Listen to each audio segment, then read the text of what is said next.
এই কি গো? ছি বাবা, মা মারা গেছে বলে এই বয়সে ছেলে বৌমা থাকতে তুমি আরেকটা বিয়ে করে আসলে? তোরা তো আমাকে দেখিস না, এই বয়সে আমাকে কে দেখবে? এবার তোমার একটা সৎ ভাই হবে, তারপর এই সব কিছুর ভাগ হবে। আমি বাবা এই বাড়িতে আর থাকবো না। মিল্কি দাঁড়াও বাবা, তুমি এক্ষুনি ওকে বিদায় করো। আমাদের তো ফুলসজ্জা হয়ে গেছে বাচ্চু। তোমরা আমাকে তাড়িয়ে দিও না, আমার কেউ নেই। আমাকে দেখতে হবে না বৌমা, তোমার শাওরিকে দুটো খেতে দিও। আমি কলকাতায় কাজে চলে যাচ্ছি, আসি গো। স্বামী, ঠাকার নাকা কান্না কাঁদতে হবে না, ভেতরে গিয়ে কাপড় পাল্টে ঘরের সব কাজবাজ গুলো করো। এই চলে এসো। এই যে সৎ শাশুড়ি, আমার জন্য একটু পায়খানা জল তুলে আনো তো। দাও বৌমা, এনে দিচ্ছি। কি গো, আমাদের কি একটা বাচ্চা কাচ্চা হবে না? চলো ভেতরে গিয়ে চেষ্টা করি।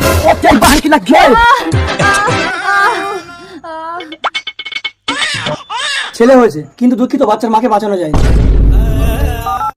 হ্যালো বাবা। কি হলো গো? বাবা হার্ট অ্যাটাক করে মারা গেছে। তার মানে তোমার এই সৎ ভাই কি এখন আমাকে মানুষ করতে হবে? না না, বাচ্চা হয়েছে এখনো কেউ জানে না। তুমি ওকে দাও, পানা পুকুরে ফেলে দিয়ে আসি। তার মানে আমার বাচ্চা হবে।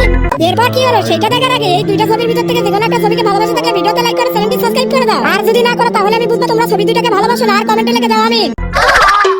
Hello doctor. সরি বাচ্চুদা, আপনার স্ত্রী মরা বাচ্চার জন্ম দিয়েছে। মিল্কি। স্বামী, যে জীবন্ত বাচ্চাটাকে তোমরা পানা পুকুরে ফেলে দিয়েছিলে, এটাই সেই বাচ্চা।